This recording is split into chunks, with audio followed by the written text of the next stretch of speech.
Don Mazzella here once again with Chris Videau.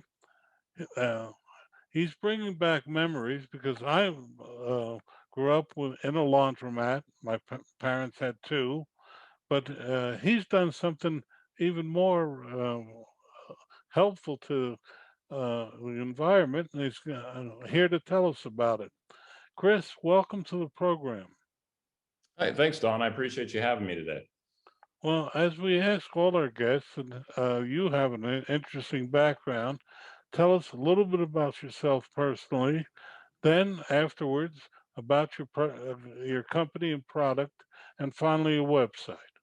So Yeah, it's you all bet. yours, Chris. All right, perfect. Thanks, Don. So I came from Northern California originally. I'm now residing in North Carolina. That's where my family and I live. In 1996, I grew up, graduated high school, and out the door I went. I joined the Army. Spent the first year in the Army as a military police officer. Got an opportunity in that first year to fly in the backseat of a Black Hawk. It kind of changed my whole perspective on life. I then spent the next 6 years while I was on active duty, going to school in the evening and checking all the boxes I needed to. Shortly after turning 25 years old, I was able to graduate flight school as a Black Hawk pilot. Blessed to get a fly for the next 14 years of my life. I've flown in Asia, the Middle East, Europe, America. So it's been a great opportunity to see the world. One of the things that resonated with me most upon retiring was one of the things that occurred upon retiring was I was not going to be able to fly. I'm a disabled veteran now, and it's due to back and neck injuries. But the biggest impact I've taken away from the military is lung damage that I received over in Iraq. Unfortunately, when I was over there, they were disposing of trash. It was a war-torn country, and they were burning the trash in burn pits. And all of the toxins from that trash was going up into the skies. And that's where I spent all my days, was up in the skies flying around for a little over a year. So I sustained a lot of lung damage from that. I take medication for it, but it's a long-lasting problem that will never go away. So after I retired, I had always had a vision to create a plastic-free something. I didn't know what that something was. So we moved to North Carolina, retired. My wife and I had owned a brick and mortar paint and sip studio in North Carolina. We ran that for about 4 years. And during the last year of that, I was teaching T-ball for my son, and my business partner now, Chris, his son was in T-ball with us. We met there. We connected quickly. He was an entrepreneur like myself. He was in the e-commerce space. I was in the brick and mortar space. We connected quickly, and he was really looking to get out of what he was doing. He's been very, very successful. But he was looking for a brand that made a difference, and I was looking for a business that made a difference and an impact. We were running a lot of charities and events for kids with cancer and stuff like that with our other business. So I was happy, but I was also looking to figure out a way to eliminate plastic. And I had done that in my small business, but I wanted to make a national impact and really create awareness as well for the millions of veterans that are suffering from lung disease and issues, and ultimately there's been too many that have passed away from the burn pits. So as we linked up, we talked about, my issues that I had, and Chris said, well, let's come up with a concept of something that we can do on the e-commerce side that's plastic free. So when I was in Korea in 2001, they had a little laundry detergent / dryer sheet. It was kind of all in one. You could throw it in the washing machine and carry the whole thing over to the dryer and wash and dry. It didn't really work well, so found myself at the PX buying Good Laundry detergent. But it kind of sparked the idea of Sheets Laundry Club. And I said, when I was in Korea, we had this, yada, yada. He said, well, look into it, see what you can figure out. So Process told me that Kimberly-Clark had actually developed a laundry detergent sheet in 2012, but they never pursued actually taking it to market. So we were able to acquire an exclusivity agreement on the Kimberly-Clark patent, kind of took the requirements of the patent, and then we found a manufacturer that was able to manufacture a laundry sheet for us. That laundry sheet looks like this. So this is about the size of a postcard. It weighs almost next to nothing. It's equivalent to about 2 ounces of liquid detergent. We just dehydrate it and take the liquid out. So it's what that's allowed us to do is now put it in this cardboard box. So it's made out of a recycled box. It just opens right up, and right in there is 50 loads of laundry. This weighs a little less than a pound. So we've not only eliminated the plastic, but we've also reduced the carbon footprint for a shipping standpoint. When you're talking about putting things in semi trucks and or post trucks, this doesn't weigh anything, so it reduces the carbon footprint. So that was our goal. We launched out of Chris's garage, kind of a family and friends, in December of 2019. And then January of 2020, pre-COVID, I think it was kind of brewing over in China. We were reading about it. We didn't really know much about it, but we decided to launch anyway. So we launched in January of 2020, again, out of Chris's garage. The goal, we had bought 25,000 boxes. We kind of put everything together that we had, purchased 25,000 boxes, and the goal was to sell 25,000 boxes in the first year, and eliminate 25,000 plastic containers. Luckily, the demand was there for it. The market was there for it. And the product works well. We do a lot of efficacy testing. It outperforms, and it's equal to all the competition. So in the first 60 days, we sold out of our first 25,000 boxes. We're about 19 months in now. We've sold just over 250,000 boxes. But we've expanded the Sheets Laundry Club brand. We now have as well plant-based dryer sheets. So the dryer sheets are, a lot of people don't like dryer sheets because they're made on a plastic material. These are all plant-based out of cellulose. So these will biodegrade in the earth within 30 to 120 days. It's really dependent on the moisture content in the soil. But the benefit is it doesn't leave any toxins in the soil when it does biodegrade. It's completely safe. We've added scent boosters to our lineup as well, similar to some of the Downy Unstoppables and Gain Fireworks. They come in a cardboard tube. We have body soaps now. We have dish cleaners. So we've replaced the Dawn dish soap with a solid dish soap that works well. It cuts grease well. We've added deodorants. We've added a whole line of products. The demand has been overwhelming. It's been great. We've moved from a garage to a 22,000 square foot facility that we're quickly outgrowing. And it's been a great success story for us personally on what we've done in the plastic free movement. I mean, again, the goal was 25,000 in a year, and I think over 500,000 plastic containers in the first year is what we were able to eliminate.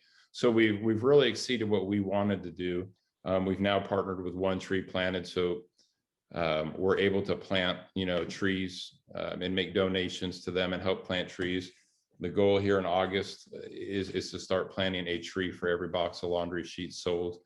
We've kind of got our feet under us. We've got this figured out the best we can. I don't know that you ever figure it out, but we're in a position now where we can really start giving back a lot more. And again, it's been a whirlwind, but it's been amazing. And things have taken off rapidly, and we've had a lot of interest. So blessed to be where we're at. And if anybody's interested, sheetslaundryclub.com, you can check us out. Spell it out. What's that? Spell Just it out. like on the shirt, Sheets, SHEETS, laundryclub.com. Okay. Yeah. Before you go any further, Chris, you've got to move the camera a little bit because that fan that's it. Perfect. You bet. Because it's distracting. I don't want them to distract from your message because it's so important. So let me stop and ask the question that every housewife will ask. Okay, I got 50 sheets. What will that cost me, and how does that compare if I bought Tide in the store? Yeah, so on our we're a subscription-based service. So you can buy one box of 50. You can get it delivered every month, every 2 months, every 3 months, whatever frequency fits your needs. If you're the person that does 50 loads of laundry a year, you can even get a box a year. So our subscription-based price is $13.99. It comes out to about 32 cents a load. We're just as comparable as the big box Tide laundry detergent. They range anywhere from 32 to 36 cents a load. The goal was to not, and it's a hard to do in the green space, but the goal was to not make you pay more to have a better product for the planet. That is the biggest hurdle anybody that goes into the green space is being able to provide a product at a cost that's affordable for the consumer. And that's driven by the fact that, all the big box stores and the competitors are, well, I shouldn't say, like, companies like Procter and Gamble, they're able to buy billions of dollars a month worth of chemicals for their laundry detergent, so they're able to drive those costs down. And ultimately, I mean, they're on average, they're 90% water inside those jugs. The rest of it's just the chemicals. So you're really buying the water. So we were able to figure out a way to drive the cost down to stay comparable. Even though our raw material cost is probably a little higher, it's a little bit tighter margin for us. The ultimate goal is to show the Procter and Gamble's, the Tide, the Gaines, that there is a demand for this laundry detergent. And if we affect their margins enough, that they will start, getting into the similar space and trying to get more sustainable, eco-friendly products as well.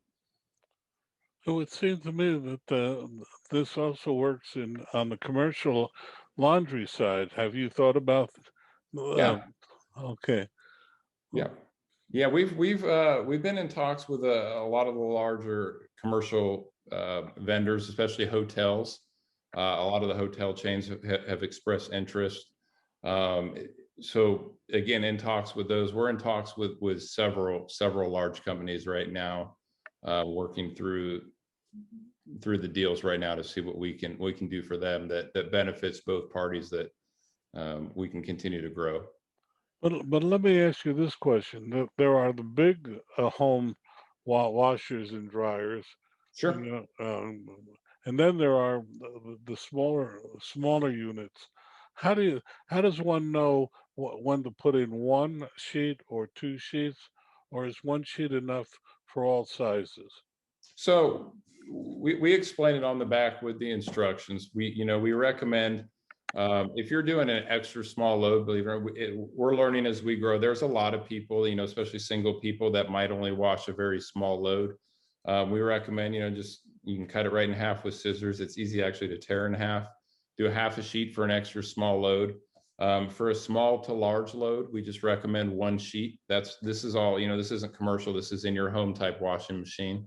Again, it's equivalent to about 2 ounces, which is um, close to a capful of liquid. We like to say, if you're doing the man size load, the extra large load like me, where I just dump the entire basket in the washing machine and see what we can do, we recommend 2 sheets for that. But on average, it's 1 sheet per load. Okay, is there any difference between doing a white load and a colored load? Absolutely not. It works just the same. Okay. But well, since this is Small Business Digest, the first question is, how did you sell your first 25,000? Yeah, so we did everything through social media. I mean, really, when we first started, it was all through Facebook. We just built some creatives that were effective on Facebook. We did a lot of testing, and just ran some marketing campaigns. They got a lot of shares. They got a lot of interest, a lot of positive comments. And the product works, and it works well. And that's what allowed us to grow. Was we didn't get negative feedback. We didn't get negative reviews. We got a lot of organic growth through that, and word of mouth. So ultimately, it started out with Facebook. We later, expanded to Pinterest, YouTube, a lot of other social channels. We've done some local network stuff on some TV stuff. That's real recent that we've been pushing that. But mostly social has been the biggest driving factor at this point. Well, if your product lives up to its uh, publicity, it seems logical, and it seems to be the case, and it seems to be something. About 20 years ago, somebody also introduced a similar product, but it never went anyplace. And I Yeah. can't tell you I remember having them on another program that I did 20 years ago, and but they didn't. So your growth plan, you've added all these other products. How do you sell these other products? By The, yeah, they're all through our website, and we're also on Amazon as well. But initially, I mean, the main marketing campaign and focus has always been the detergent sheet, and then the other factors is people come to the website, they're able to view all the products that we do carry. And to your point, yeah, the concept is not new. Um, the the formulation is new. The concept's been around for some time. Um, Using a chemist for a long period of time, and going back and trying formulas that were similar really to seventh generation. That's kind of how we. I love their brand. I love what they do. So for us, it was to kind of not steal their recipe, but use some of the same surfactants and look at some of the plant-based cleaning agents that they had used. So kind of following in their footsteps, and trying to provide a cleaning a product that would clean similar to theirs. That was always the goal. It was never to, we obviously, they have proprietary stuff that we don't know about. And likewise for us, but again, the goal was to use the main cleaning surfactants that all of the big box guys are using in their eco-friendly products. Tide has an eco-friendly detergent. So our goal was to use those chemicals, which are plant-based derived chemicals, in our sheet. And that's how we've been able to have a successful cleaning sheet. It wasn't just using synthetic chemicals. So there's, not to go too into the weeds, there's a heating process that occurs on this to dehydrate them. And probably 20 years ago, they didn't realize that certain enzymes and a lot of surfactants will lose a lot of their cleaning capability when they're heated. It actually kills a lot of enzymes above like 104 degrees, and these will get up to about 140 degrees. So we had to do a lot of testing, and go back to the engineers and figure out and make sure that the structure was the same on the liquid side before it's dehydrated that it was on the dehydrated side. And testing proved that, a lot of these enzymes and things like that, they would be completely ineffective once dehydrated.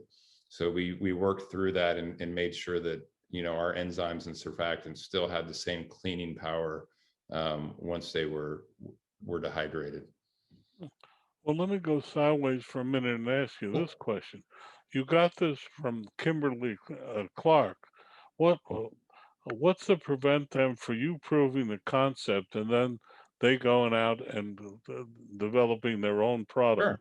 Yeah, we have an exclusivity agreement signed with them, and they've been fabulous with us. They're not in the laundry space at all. They don't have any laundry products. But our exclusivity agreement, it allows us, with obviously we make a payment, but obviously, it allows us, not Kimberly Clark, not Procter, not anybody, as long as we meet our quota, what we're required to do, and meet our terms and conditions. Nobody, to include Kimberly Clark, can actually go back in there and use that patent because it's exclusive to us.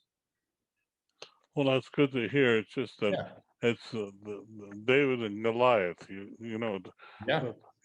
Lawyers have a way. I don't care how tightly you write an agreement. Lawyers have a way of always figuring out a way to get. Sure. And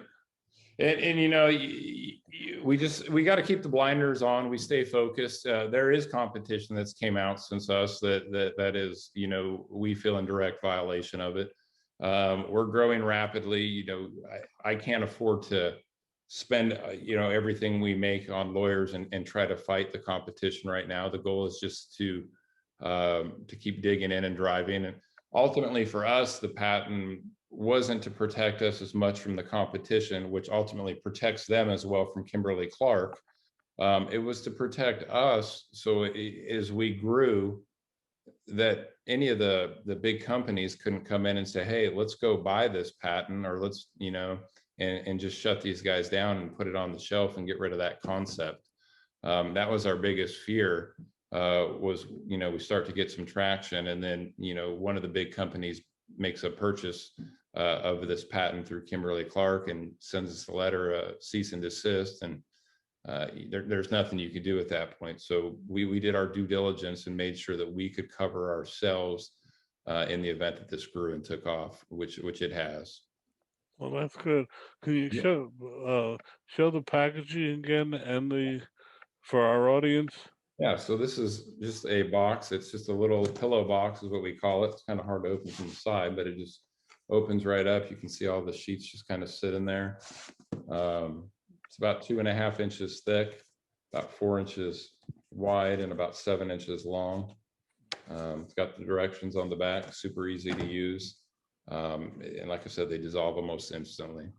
Well, they're white. Have you thought about printing on those sheets?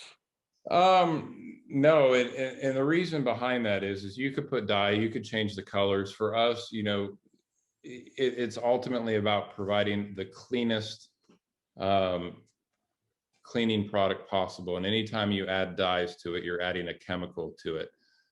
So there's for us, there's no need to add any additional chemicals, especially if they're not a plant-based or a safer chemical to the product. Just for looks. For us, it's about having a safe product in the home that performs. Well, I was thinking of it as an advertising media. To me, On if the I actual, could, yeah, you could. We've played with it. You could print on them, but ultimately, it's gonna obviously cost. The cost would go up significantly. You'd have to have the machinery to print on that, as well as the ink, the labor. I don't know that again, in adding chemicals, but I don't know that printing on a sheet inside the box would benefit us, because you'll never see the sheet until it's actually sitting on your washing machine. And at that point, you've already got the box sitting there. I was just thinking, if I wanted to get a message across to a household, Mhm. what is the one place that they would definitely look at it is when they open the thing and it said Intuit, for instance. I was just looking at it from that. You clearly have it focused and everything, but uh, what's your ultimate goal?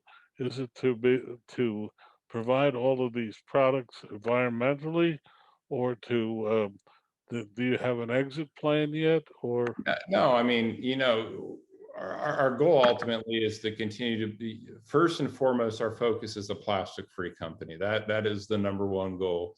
And then providing safer products along the way is number two. You can never, fully escape chemicals if it doesn't exist, but there's safer alternatives. We use the Environmental Working Group guide as kind of one of our references. And we make sure that we rank number one on everything. No carcinogens in there and things like that. So we'll continue to develop products. We actually have a floor cleaning sheet that will launch here next week. So it's a similar concept. It'll go in a mop bucket or go in the back of your little your floor mops. It dissolves instantly. It's a great floor cleaner. We're adding window cleaners, granite surface cleaners, oven cleaners eventually. So the goal is to replace a lot of the household cleaning items found in the house, but removing the plastic along the way. As for an exit strategy, we get asked that a lot. We've had actually a lot of people reach out about acquisitions. We're just taking it one day at a time. We're having fun at what we're doing. We're making a difference. It, and there is no exit strategy in sight in the near future for us. I mean, we're enjoying what we're doing. We're employing 13 people so far. We're getting ready to bring on a few more. We got a great culture at the company. Everybody that works for us kind of stands behind the mission, believes in what we do. So going to work, I don't work a day in my life. I go to work to hang out with people that are passionate about what we're doing. So it keeps me young. There's things that turn me old in the business too, that you can't get away from it. But again, I'm just taking it one day at a time on the business side. I'm not looking at at $1 billion acquisition in 36 months, or any crazy numbers. We're just running with it and having fun, and we'll see where the future takes us. You met Chris in North Carolina. Has he also moved to Northern California, or has No, he? no, we're both in North Carolina. I'm originally from Northern California. Okay, so you're We're in both North Carolina. yeah, we're both in Mooresville, North Carolina now. That's where the headquarters is based as well. We're about 30 miles north of Charlotte. Oh, okay. Yeah, Pretty country out that way. it's beautiful out here, minus the humidity and the 97-degree heat right now. Other than that, it's beautiful. Mm. Well, it's great. North Carolina, great state. It is. We just have a couple of minutes left, Yeah. Chris. What would you like to leave our audience with? I think just if anything, education, getting people to understand that the plastic crisis is real. A lot of statistics show us that by 2050 that there'll be more plastic in the ocean than fish. The United States, in my opinion, only the recycling program is broken. On the bottom of every plastic bottle, it's got the little recycling code with a number. Nobody knows. There's 7 different codes. They're all for different types of plastics. Some of them can be recycled, some of them can't. So understanding, just the plastic crisis as a whole, and working through it in the plastics you do have in your house, and learning how to not use single-use plastics if you have an alternative out there that you can buy, is the key to making a difference. For us, it was just eliminating it completely. We didn't want to have a product where you still had to figure out what bin it went in, and was it going to make it to the recycling plant, or was it going to wind up in a landfill? So for me, it's just education. I would always love for the consumers and the people out there to understand the crisis and how bad it really is. I mean, America is selling our plastic to third world countries, and we're talking container ships full at a time, and they take it to these third world countries, and these countries need the money, so then they burn the plastic. Well, eventually those toxins still make it into our oceans. They make it into the atmosphere. So unfortunately, plastic is ultimately, it's destroying our country, because we wrap everything in it. We use it for everything, and people don't think twice about it. But plastic takes anywhere from 500, depending on the type, to 1,000 years to completely go away. But during that process, all the toxins that are used to make plastic and all the polyurethanes, they all wind up in the earth. The toxins dissolve and go into the earth. So through that 500-year process, they're not just biodegrading, they're making a mess in our landfills and in our oceans. So key education, understanding what it's really doing to our planet. What I would like for people to take away. And on the business side, just don't give up. Find something you're passionate about, drive after it. Dreams can come true. You just have to put them in fruition. The American dream does exist. It's just not going to be handed to you. You have to work hard for it. But it's achievable, and it's still out there for everyone to chase. And I'd like to think I'm living proof. I'm not rich, but I'm having a blast, and I love what I'm doing. So I'm happy every day of my life, and I'm happy that we're making a difference. Your website again for our audience? Sheetslaundryclub.com. Show me your T-shirt again so they can see Yeah, it. Sheets Laundry Club. Okay. Chris, we thank you so much for a very interesting and educational half hour. Thank you. Yeah, you bet, Don. I appreciate your time, and thanks for anybody that's watching. And if you ever have questions, don't hesitate to shoot us an email at support@sheetslaundryclub.com, and we're happy to answer them for you.